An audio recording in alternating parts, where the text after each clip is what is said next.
Shalom sahabat yang baik hati, salam sehat selalu bagi kita semuanya. Marilah kita bersatu di dalam doa. Kami bersyukur kepadamu ya Tuhan, karena Engkau senantiasa menolong kami dalam menjalani hidup ini. Saat ini kami hendak merenungkan firman Tuhan, penuhi hati dan pikiran kami dengan firman-Mu ya Tuhan. Amin. Firman Tuhan bagi kita pada hari ini dari Roma 11 ayat 33 sampai 36. Oh alangkah dalamnya kekayaan hikmat dan pengetahuan Allah.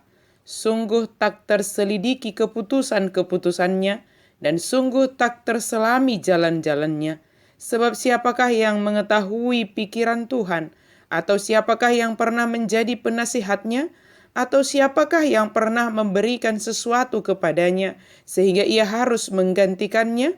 Sebab segala sesuatu adalah dari Dia dan oleh Dia dan kepada Dia. Bagi Dialah kemuliaan sampai selama-lamanya.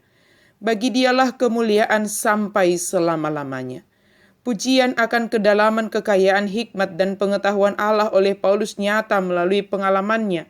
Dan kesimpulan dari pertanyaan-pertanyaan ini adalah bahwa tidak seorang pun memahami sepenuhnya pikiran Tuhan. Tidak seorang pun merupakan penasihatnya. Yesaya dan Yeremia mengajukan pertanyaan-pertanyaan serupa untuk menunjukkan bahwa kita tidak mampu memberikan nasihat kepada Allah atau mengkritik jalan-jalannya. Allah sendirilah pemilik kuasa mutlak dan hikmat mutlak. Pada hakikatnya kita semua bergantung sepenuhnya kepada Allah. Dialah sumber segala sesuatu termasuk diri kita. Dialah kuasa yang menopang dan memerintah dunia yang kita diami. Dan Allah menghasilkan segala sesuatu untuk mendatangkan kemuliaan bagi dirinya. Allah yang maha kuasa, bagi Dialah segala puji-pujian. Rumusan kata-kata segala sesuatu adalah dari Dia dan oleh Dia dan kepada Dia tidak asing bagi penerima surat Paulus ini di Roma. Sebab Kaisar Markus Aurelius dalam karangannya Percakapan dengan Diriku tertulis darimu semuanya, dalammu segalanya, kepadamu segalanya. Dengan rumus itu orang menganut kesatuan segala sesuatu di dalam Allah. Pemahaman kita akan ungkapan Paulus ini adalah Allah pencipta segala sesuatu, pemelihara segala sesuatu, tujuan segala sesuatu. Paulus menganut bahwa Tuhan yang menyelamatkan, yang menjadi tujuan hidup kita serta pengharapan seluruh makhluk. Maka pantaslah yang ditimbulkan olehnya bukan sikap pasrah menyerah, melainkan puji-pujian. Sebagaimana diungkapkan dalam bagian kedua ayat 36 ini. Bagi Dialah kemuliaan sampai selama-lamanya.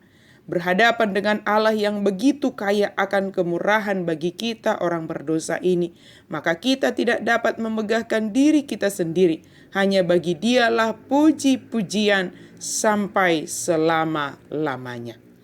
Sahabat yang baik hati, kita yang berasal dari Allah. Artinya pencipta kita adalah Allah dan hidup kita hanyalah oleh Allah.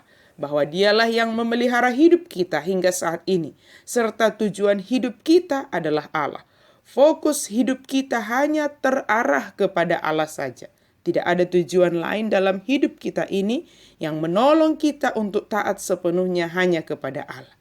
Ketaatan kita kepada Allah yang mencipta, memelihara, dan menjadi tujuan hidup kita, menolong kita untuk hidup di dalam puji-pujian yang kita tujukan hanya bagi Allah. Hidup yang selalu memuji dan memuliakan Allah akan menolong kita sendiri dalam menjalani hari-hari kita dengan penuh sukacita dan pengharapan. Kesadaran dalam diri kita bahwa semua berasal dari Allah dan oleh Allah dan semua bertujuan kepada Allah, serta kesadaran akan kemuliaan hanya bagi Allah akan memberi petunjuk jalan mana yang harus kita lalui dalam hidup kita sesuai dengan kehendak Allah. Allah Maha Kasih menolong kita untuk semakin merendahkan hati di hadapannya yang menyadarkan kita sebagai ciptaannya. Hidup hanya karena pemeliharaannya dan hanya Dialah tujuan hidup kita. Sebab itu hidup kita adalah hidup yang selalu memuliakan Dia. Hari ini adalah hari terakhir di tahun 2022. Apakah hidup kita adalah hidup yang memuliakan Tuhan? Percayalah, kita boleh ada hingga saat ini adalah hanya karena pemeliharaan Tuhan. Maka pujilah Tuhan, hai jiwaku. Pujilah Dia, hai segenap batinku. Sebab Dialah Allah yang maha kuasa, yang mengizinkan kita menikmati waktu ini. Amin. Mari kita berdoa. Terima kasih Tuhan untuk firman-Mu. Terima kasih Tuhan untuk pemeliharaanmu. Engkaulah yang kami puji, kami muliakan di sepanjang hidup kami ini. Tolong kami Tuhan supaya kami semakin merendahkan hati kami, berserah hanya kepada Tuhan saja untuk mengakhiri tahun 2022 ini. Dan kami percaya kami ikut menikmati tahun 2023 yang akan Engkau berikan bagi kami. Dalam nama Yesus kami berdoa dan bersyukur. Amin.